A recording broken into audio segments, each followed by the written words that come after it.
আপনারা যখন ছোট ছিলেন তখন এমন ছিল যে এই মা এমনভাবে সন্তানকে লালন পালন করেছে যে রাত্রে শুইছে, শীতের দিন প্রস্রাব করে দিছে, ল্যাপ তুষক খেতাবালি সব ভিজে গেছে। সর্বশেষ আর কি দিয়া রাখবে, নিজের শাড়িটা আঁচলটা একটু খুইলা ওইটা দিয়েই পেঁচায়া সুন্দর করিয়া নিজের বুকের সাথে আগলায়া রাত পার করছে। কি করে নাই? করছে। কি করবে? এখন প্রস্রাব করে সব ভিজায় ফেলছে কারণে যাও তুমি এখন নিচে শুয়ে থাকো, আমি উপরে শুয়ে থাকি। মা এরকম করে নাই? কান্নাকাটি করার সন্তান বিছানায় শোয়া রাখছে, কান্নাকাটি করতেছে, বাড়িতে আরো লোকজন আছে, কেউ শুনে না। মা হঠাৎ করে বলে উঠতেছে, এই বাচ্চা মানে উঠে পড়ছে, তাড়াতাড়ি যাও তো, নিয়ে আসো তো। কেউ শুনলো না, মায়ে শুনে ফেলছে যে বাচ্চা উঠে পড়ছে। আরেকজন বলতেছে, না উঠে নাই। কোথায়? কান্নাকাটির আওয়াজ নাই। মা বলতেছে, হ্যাঁ উঠছে, আমি শুনছি। সে উঠে পড়ছে, ঘুম থেকে উঠে পড়ছে, কারণ তার ওই চিকন আওয়াজ মায়ের কানে বেশি উঠেছে, মায়ের কানে বেশি উঠছে। এইভাবে যদি আপনি, এখন তো মানুষের সন্তান লালন পালন করা কিছুটা সহজ হয়েছে, কিন্তু আগেকার যুগে মানুষের অনেক কষ্ট হইত। বিশেষ করে নারী জাতিদের কি পরিমাণ কষ্ট এই আজ থেকে 10-15 বছর আগে হয়েছে। এক একটা মহিলার 10 জন 12 জন করে সন্তান থাকতো। প্রত্যেকটা সন্তানের খাবার দেওয়া, গোসল করানো, ঘুম পাড়ানো, এদের প্রস্রাব পায়খানা করানো, এদের নানান ধরনের জরুরত পূরণ করা, এদের শরীরের কাপড় চোপড়গুলো ধোয়া। এক একজন এক এক দিকে যায়, কেউ স্কুলে যায়, কেউ মাদ্রাসায় যায়, কেউ ক্ষেত খামারে যায়, কেউ বাজার ঘাটে যায়। এক একজনকে এক এক দিকে পাঠানো, এক একজনকে এক এক দিকে সামাল দেওয়া, স্বামী শ্বশুর শাশুড়ি ঘরের সমস্ত কাজ, ঘর ঝাড়ু দেওয়া, উঠান ঝাড়ু দেওয়া, পাকপাতির মহানো রান্না বাড়া করা, আবার যদি কায় কামলা থাকে সেগুলো যদি রান্না বাড়া করা, আবার সেই ধান, এখন তো মিলে ধান ভাঙায় ফেলেন, সেই ধানটাও ভাঙাইতে পারে না সিদ্ধ করে, সেই ধান আবার রোদ ওঠে না, সেই ধান এভাবেই থাকে, এভাবেই থাকে। এই চুলার ভিতরে ধান ই করিয়া পানি শেষ করে নিষ্কাশন করিয়া শুকায়া সেই ধান আবার ঢেকিতে পাড়ায়া পাড়ায় সেই ধান চাল বানায়া 100-200 চাল হয়েছে। এটি দিয়ে আজকে বিকেলে রানবো। মশলা বাটা থেকে শুরু করে 4-5-6-7 রকম 8 রকম 10 রকম মশলা বাটা থেকে শুরু করে, গরু দেখা থেকে শুরু করে, মাংনা কামলা রান্নাটা না আছে এগুলো শুরু করে ঘর ঘুষ গাছ সব একজন লোকে করেছে, তিনি হলো মা। একজন লোক, মাত্র একজন লোক করেছে সব কাজ, সব কাম করে ফেলছে। আপনার দেওয়া হোক, আপনি তো পুরুষ মানুষ, আপনি পারবেন না, আপনি পারবেন না, কিন্তু ওনারা করেছে। আর এই যখন কাজগুলো করতেছে প্রত্যেক বছরই দেখা যাইতেছে একজন করে সন্তান হচ্ছে, তার পেটে সন্তান থাকা অবস্থাও সে সব কাম করতেছে, সব কাম, পেটে সন্তান, তারপরে শেষ বাড়ির সব কাম করতেছে। এর নাম মা। এমনও দেখা যাইতেছে স্বামী একটু কোনো কারণে মারছে, শ্বশুর শাশুড়িরও কিছু কয় না, বাড়িতেও নিজের বাপ মায়েরও কিছু কয় না। স্বামী মারছে, সমস্যা কি? আমার কি আরেকজনে মারবে নাকি? আর এখন কি অবস্থা হয়েছে? যদি স্বামী একটু চোখ গরম করে তাকায়, সর্বনাশ, শেষ। আমার দিকে চোখ গরম করে তাকায়, কত বড় সাহস, বাস নানান কাহিনী। তো এই জন্য এই যে একটা অবস্থার মধ্যে আমরা পড়ে গেছি, পিতামাতার সম্মান এবং শ্রদ্ধা আমাদের থেকে চলে গেছে, নষ্ট হয়ে গেছে। শোনেন, বাবা যার বেঁচে থাকে সেই বাবা আপনার জন্য অবশ্যই ছাতা স্বরূপ, একটু মনে রাখবেন, ছাতা স্বরূপ। যেদিন এই ছাতাটা আপনার মাথার থেকে নাই হয়ে যাবে, ওই দিন আপনার মনে হবে আজকে যেমন বাবা থাকতো একটা কথা হইলো আমারে বুঝ দেওয়ার মতো কইতো। আর এটা মনে রাখবেন, যতই বাবা বৃদ্ধ হোক না কেন, আর আপনি যতই বুদ্ধিমান হন না কেন, আপনার বাবা অবশ্যই আপনার চাইতে কোনো না কোনো লাইনে সে বেশি বোঝে, কম বোঝে না। অবশ্যই সে তার অভিজ্ঞতার আলোকে সে কথা বলতেছে, অভিজ্ঞতা আছে তার, যে অভিজ্ঞতাটা আপনার নেই। আপনারও হবে, আরো দিন পার হইলে, আরো সময় পার হইলে আপনারও হবে। এই ছাতার মতো যে আপনার ছায়া হয়ে আপনার উপরে আসে, এই ছায়াকে আপনি নষ্ট করবেন না, এই ছায়াওয়ালার সাথে আপনি বেইমানি করবেন না, এই ছায়াওয়ালার সাথে আপনি অসৎ আচরণ করবেন না। অনেক ছেলে এমন আছে, বাবা একটা কথা বলে, বাবার এক ধমক দিয়া বাচ্চা রেখা দেয়, এমন এক চিল্লান মারে, এখন ছেলে জোয়ান, বাবা বৃদ্ধ হয়ে গেছে, বাবা তো ছেলে কিছু বলতে পারে না, কিন্তু মনের মধ্যে তার যে কষ্ট, এই কষ্ট আপনি কিভাবে দূর করবেন? হাদিসে আসছে, কোন সন্তান যদি পিতামাতাকে সেবা করে, খেদমত করে, মনে সান্ত্বনা দিয়ে নিজেকে জান্নাতে পৌঁছাইতে না পারে, ওই সন্তানের জন্য ধ্বংস অনিবার্য।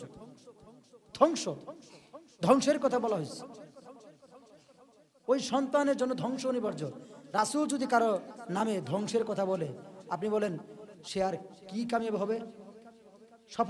সফলতা সে কিভাবে অর্জন করবে? রাসূল তারে বদদুয়া দিয়েছে যে সন্তান তার পিতামাতাকে খেদমত করে নিজেকে জান্নাতে পৌঁছাতে পারে না, ওই সন্তানের জন্য ধ্বংস অনিবার্য। তো ওই ওই ওই সন্তান কি করবে? জান্নাতে কেমনে যাবে সে? রাসূল তারে বদদুয়া দিয়ে দিয়েছে। এই জন্য এই পিতামাতার প্রতি যে যত্নবান আমরা হই না, পিতামাতার খোঁজ খবর আমরা নেই না। হ্যাঁ, কি খাইলো না খাইলো, হ্যাঁ, রাত 2টা, 12টা, 1টা, 2টা, 3টার সময় আসে, বাড়ির সবাই ঘুমায় গেছে। হ্যাঁ, বৃদ্ধ মানুষ, মা, সে দরজা খুলতেছে, কেরা কেরা বাবা আইসনি, অমুক আইসনি, অমুকের বাপ আইসনি, হ্যাঁ আইসি।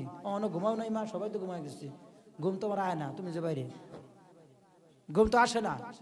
তো সবাই ঘুমাইছে, আইসে বললো, মার তো ঘুমাইতেছে না, খালি চিন্তা করতেছে কোন সময় আসবে, এখনো আসে না কেন, এখনো আসে কেন, রাত হয়ে গেল কত, বাইরের পরিবেশ ভালো না, নানান চিন্তা তারা করতেছে।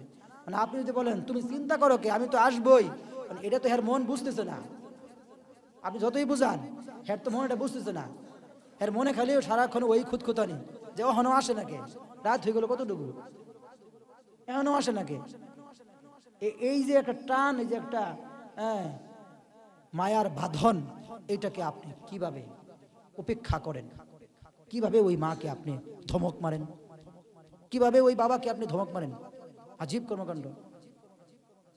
সন্তানের জন্য তো উচিত বাবার চোখের সামনে চোখ রেখে না কথা বলা, নিচু করে কথা বলা, এবং তার কাছে কি ভালো লাগে, কি সে খেতে চায়, কি সে করতে চায়, সেগুলো যেগুলো করা যায় সেগুলো সাধ্য অনুযায়ী করার চেষ্টা করার নামই সন্তানের কাজ। আর আমরা আছি, হ্যাঁ, 3-4 ভাই হয়েছে, 4-5 ভাই আমরা আছি, বাস তাড়াতাড়ি আব্বা উপরে থাকতে থাকতেই কেমনি জায়গা জমি সব ভাগ বাটোয়ারা করে আব্বার কাছে নিয়ে আব্বারে নিঃস্ব করে দিয়ে বাস বাগানে ফেলে দেওয়া যায়, ওই চিন্তায় ব্যস্ত। আপনি বলেন, এরকম সন্তানরা যারা এরকম বাবার সাথে এরকম করে, ওই বাবার তার মনে অনেক দোয়া আসে, কি বলেন, খালি দোয়া আসে, আল্লাহ আমার সন্তানকে সবাই জান্নাতুল ফেরদাউস দিয়ে দাও। বাবার এক মুঠ খাবার দিচ্ছে না, আর সারা জীবন তার ইনকাম এত কষ্ট করে সে জায়গা জমি রাখছে, ঘর বাড়ি করছে, এখন বাবার ওই ঘর বাড়িতেও জায়গা নাই, ওই সম্পত্তির যে একটু কিছু বাবার পকেট 5 টাকা থাকবে, সেই ব্যবস্থাও নাই। আর এই সন্তানের জন্য কি দোয়াটা আসবে? আর সন্তানের জন্য যদি পিতামাতার দোয়া না আসে, তো এই সন্তান আর কি করবে পৃথিবীতে থেকে? কি কাজে লাগবে? কি উপকার হবে? স্ত্রীর জন্য আমরা পিতামাতার থেকে সম্পর্ক অনেক সময় ছিন্ন করে ফেলি। স্ত্রীকে নিয়ে আমরা আলাদা থাকি, এক জায়গায় থাকি না। খেদমত করতে হবে, খেদমত করতে হবে। খেদমত করলে তো ফায়দা আছে, সওয়াব আছে। যারা খেদমত করছে, শোনেন, এগুলো তো বাস্তবসম্মত কথা। কামা তাদিনু তুদান, যেমন কর্ম তেমন ফল। আপনারা অনেকবার শুনেছেন, আমি বলছি, এক শাশুড়ি সে এরকম বউ মানে বলতেছে যে একটু আমার পিঠটা একটু মরা দাও, তো আমি পিঠটা মরাইতে পারতেছে না, তো পিঠটা একটু মরা দাও। তো সে পিঠ মরাবো, বৌমা কেমন মানুষ, তার পিঠ মরাইতে ভালো লাগতেছে না, সে করছে কি, বাস পায়ের জুতা খুলে ওই জুতা দিয়ে পিঠ মরাইতেছে। ওর শাশুড়ি বলতেছে, ব্যথা করতেছে তো, তুমি কি দিয়ে পিঠ মারাও? আমি পায়ের জুতা দিয়ে পিঠ বানাইতেছি, আপনার পিঠ তো অনেক ময়লা, অনেক গন্ধ করতেছে, হাত দিব, হাত দিয়ে আবার ভাত খাবো, এই জন্য জুতা দিয়ে মারাইতেছি। শাশুড়ি বলতেছে, তুমি ঠিক কাজই করতেছ। আমার শাশুড়িও আমারে বলছিল একটু পিঠটা মরাই দাও, আমি তার পিঠ খের দিয়ে মরাই দিয়েছিলাম। খের খের হাত দিয়ে মরাই দেয় নাই, হাত দিয়ে মরাই দেয় নাই, আমি খের দিয়া তার পিঠ ডলে দিছিলাম। তো তুমি কি আমার হাত দিয়ে ডলে দিবা? তুমি তোমার জুতা দিয়ে ডলবা। কামা তা দিন তো জানো, আপনার স্ত্রী আপনার শাশুড়ির সাথে যেমন করছে, আপনার স্ত্রীও শাশুড়ি হবে, সেও তার সাথেও এমনটি করা হবে, ভিন্ন কিছু হবে না। আপনি আরেকজনের জন্য করেন, মানুষ আপনার জন্য করবে, এটাই নিয়ম। যেমন কর্ম তেমন ফল। আপনার স্ত্রী আপনি বুঝান, তুমি একবার ছেড়ে চলে এসেছ, এইটা তোমার আরেকটা মা, আরেকটা মা। এই মায়ের সাথে তুমি সুসম্পর্ক রেখে চৌকসতার সাথে সংসার তুমি চালিয়ে নেও, জ্ঞান বুদ্ধি দিয়ে, ঝগড়া ফাসাদ করে না, তর্ক বিতর্ক করে না, নানান ধরনের গালিগালাজ করে না। এমনকি সে যেহেতু বয়সে বড়, 2-4-5 কথা কইলে কো সমস্যা কি? বৌমা তো বয়সে ছোট নাকি? তাহলে সে যদি বয়সে বড় হয়, মা যদি বয়সে কি হয়, বড় হয়, 2-4-5 কথা কোক, সমস্যা কি? এতে কি চামড়া ক্ষয়ে যাবে? শুনলাম 2-4-5 কথা, এরকম 2-4-5 কথা হলে তো নিজের বাড়িতে থাকলে মায়া হতো বলে, কি বলে না? নিজের মেয়েদেরকে নিজের মা বলে না, অনেক সময় অন্যায় করলে বলে না। একটা হাতের থেকে যদি একটা গ্লাস পড়ে যায়, একটা জগ, কাঁচের জগ পড়ে যায়, মা কি কিছু বলে না? মা বলে খুব ভালো করছো, তুমি ফালাই দিচ্ছ রে, বলে না? 2-1 বকাঝকা করে। তো মায়ের যদি 2-1 বকাঝকা শুনতে খারাপ না লাগে, শাশুড়ির 2-1 বকাঝকা শুনতে খারাপ লাগার তো কথা না। তো খারাপ লাগতেছে কেন? আপনি আশকারা দিচ্ছেন। এই আশকারা আপনি দিয়েন না, সমমর্যাদা রাখেন। বউ সমমর্যাদা, মায়ও সমমর্যাদা রাখেন। সবার কাছ থেকে সব কিছু শুনে ইনসাফের সাথে আপনি চলেন, কৌশলগত বুদ্ধি দিয়ে আপনি সংসার চালান। সংসারও এক জীবন চলার পথে যুদ্ধক্ষেত্রের চেয়ে কম না। এটাকেও আপনাকে সুন্দরভাবে পরিচালনা করার নামও এক জীবন, এক সংসার। সুতরাং মা বাবা এদের কোনো বিকল্প হয় না। আপনার অন্তরে সন্তানের জন্য যে মহাব্বতটা আছে, এর 10 ভাগের 1 ভাগ মহাব্বত সন্তানের অন্তরে আপনার জন্য নেই, আপনার জন্য নাই। সে আপনার জন্য চিন্তা করে না, সে চিন্তা করে অন্য কিছুর জন্য, সম্পত্তির জন্য, নিজের ছেলে মেয়েদের জন্য। এটা মহাব্বতের একটা নিয়ম। কিতাবের ভিতরে আসছে মহাব্বত নিচের দিকে ধাবিত হয়, উপরের দিকে উঠে না, কম উঠে। মানে দেখবেন বাবা তার সন্তানকে মহাব্বত করতেছে, নাতিন হইলে তখন সন্তানের চেয়েও নাতিনের প্রতি মহাব্বত আরো বেড়ে যেতেছে। আবার নাতিনের থেকে যদি আবার আরো সন্তান হয়, তো দেখা যাচ্ছে দাদার মানে পরদাদার ওই নাতিনের ছেলেদের মেয়েদের প্রতি আরো মহাব্বত বেড়ে যেতেছে। তো মহাব্বত এটা নিচের দিকে ধাবিত হয়, উপরের দিকে কম উঠে, বেশি উঠে না। তো সেই হিসাবে সন্তানের জন্য উচিত আমার পিতামাতা, আমার আত্মীয় স্বজন, আমার পরিবার পরিজন, এদের সকলের মধ্যে আমার বাপ মা আমার জন্য দুনিয়া তারা আনছে এবং তারা শ্রেষ্ঠ। কিতাবের ভিতরে আসছে স্বামী স্ত্রী তার স্বামীকে, সন্তানদেরকে তার পিতামাতাকে সিজদা করার জন্য বলা হতো, যদি সিজদা করা জায়েজ হতো। মানুষ ছাড়া, আল্লাহ তাআলা ছাড়া অন্য কাউকে সিজদা করা যদি জায়েজ হতো, তাহলে পিতামাতাকে বলা হতো, সন্তানকে বলা হতো পিতামাতাকে সিজদা করো, স্বামীকে স্ত্রীকে বলা হতো স্বামীকে সিজদা করো। তাহলে অবশ্যই সিজদা করা জায়েজ নাই কারণে সিজদা করা নিষেধ, কিন্তু তারা সিজদার পাত্র তুল্য, কি বলেন ঠিক না? তারা সিজদার হকদার। আল্লাহ নিষেধ করছে কারণ মানুষ সিজদা করে না, কিন্তু তারা অনেক মর্যাদাবান, সম্মানিত। সম্মানিত মানুষকে তো আমি সম্মান দিচ্ছি না, আমি তার সম্মান ক্ষুণ্ণ করতেছি, আমি তার সম্মান ক্ষুণ্ণ করতেছি। পিতামাতার যে হক, পিতামাতার যে দায়িত্ব আল্লাহ তাআলা আমাদের উপর রেখেছেন, সেই দায়িত্ব, সেই হক আমি পালন করি না। আমার পিতার সাথে যে সমস্ত মানুষেরা চলে, আমি তাদের সাথে ভালো আচরণ করি না। অথচ পিতামাতা দুনিয়ায় বেঁচে থাকতে কতগুলো হক রয়েছে এবং মারা গেলে কতগুলো হক রয়েছে।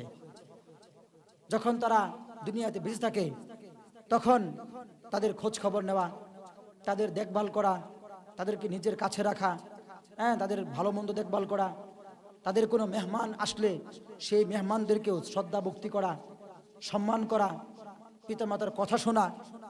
তারা মারা গেলেও তাদের বন্ধু বান্ধব যারা আছে তাদের সাথে পরামর্শ করা, তাদেরকে পিতামাতার আসনে বসানো, সম্মান দেওয়া, এগুলো নৈতিক দায়িত্ব।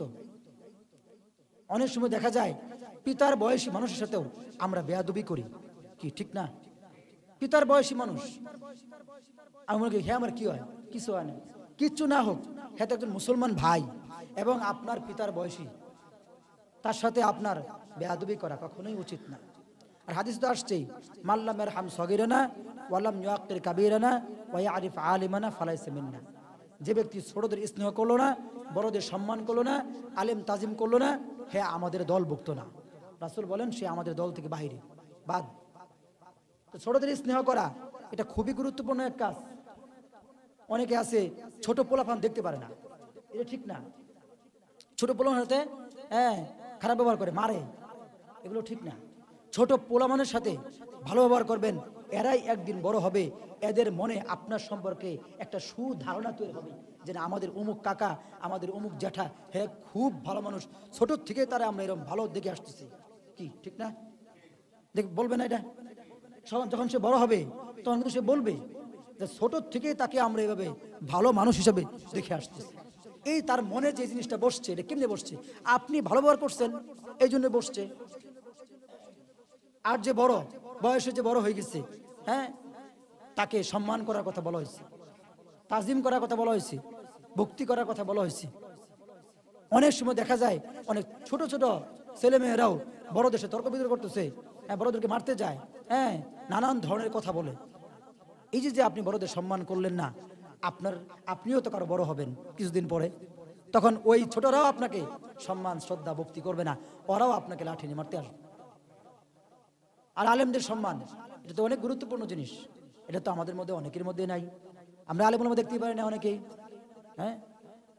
ঠেয়াত পরে মসজিদ ইমাম সাহেব, আচ্ছা হুজুর আছে ভালো আসুন, শেষ এবং তুই। কিন্তু তাদের যে সম্মান এবং মর্যাদা আল্লাহ তাআলা দিচ্ছেন, সেটা আমি কতটুকু রক্ষা করতে পারতেছি। যাই হোক, এই যে বড়দের প্রতি যে সম্মান এবং মর্যাদা, সেই পিতামাতার প্রতি সম্মান এবং মর্যাদা, ইসলাম যে অনুযায়ী আমাদেরকে বলতে বলছে আমরা সে অনুযায়ী বলি, কিন্তু আমল আমরা কতটুকু করতে পারি? আমলের লাইনে আমরা অনেক পিছনে, অনেক পিছনে। এই জন্য আজ থেকে যাদের পিতামাতা মারা গেছে সকলে নিয়ত করেন, আজকে যে রাত, শুরুতে যারা আসেন নাই, সব রাত সম্পর্কে শুরুতে আলোচনা হয়ে গেছে, যারা শুরুতে আসেন নাই শুনতে পারেন নাই, তো আজকে যে রাত গুরুত্বপূর্ণ এক রাত, এই রাতে পিতামাতার সম্মানের জন্য আপনি আমল করেন। তারা বেঁচে থাক অথবা মারা যাক, বেঁচে থাকলেও তার আমলে আপনার পক্ষ থেকে সওয়াব যাবে যদি আপনি নিয়ত করেন। অনেকে মনে করে যে পিতামাতা যদি বেঁচে থাকে তার জন্য সওয়াব হবে না, না হবে। সন্তান যে কোনো কাজ করবে ওইটার একটা অংশের সওয়াব পিতামাতার আমল নামে জমা হয়, সে মারা গেলেও জমা হয়, বেঁচে থাকলেও কি হয়, জমা হয়, শুধু নিয়ত করতে হয়। তা আপনার পিতামাতা মারা যাক অথবা বেঁচে থাক, যাই হোক, আপনি আজকে আমল করেন, বিশ্বকাত নফল নামাজ পড়েন, কোরআন তেলাওয়াত করেন, তাসবিহ তাহলিল করেন, দান খয়রাত করেন, অন্যান্য আমল করেন। এই আমলগুলোর সব আপনার আব্বার নামে, আপনার মায়ের নামে আপনি পাঠিয়ে দেন, কবরে সব যাবে। তারা বেঁচে থাকলে তাদের আমল নামে সব হবে। এটা আপনার দায়িত্ব, দায়িত্ব এগুলো। এই রমজান মাস সামনে আসতেছে, পুরা রমজান মাস রোজা রাখেন, একটা রোজাও যেন কারো না ছুটে।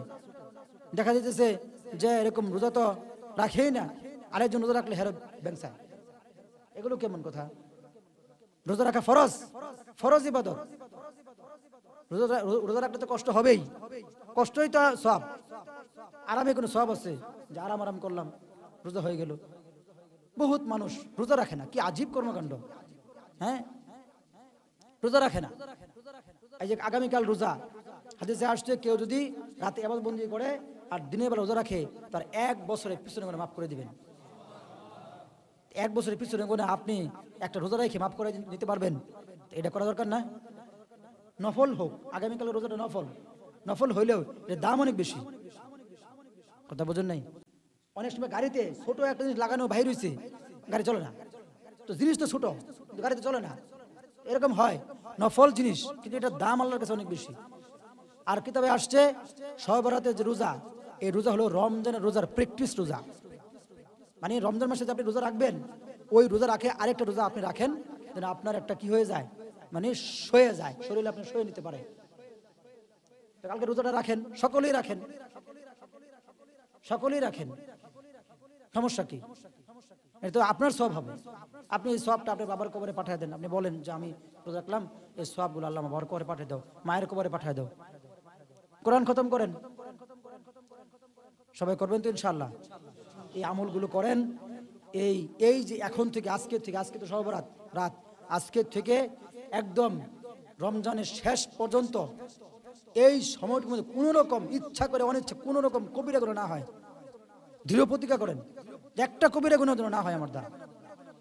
শুধু এই সময় না, সারা জীবনের জন্য নিয়ত করে ফেলেন, অভ্যাস করে ফেলেন।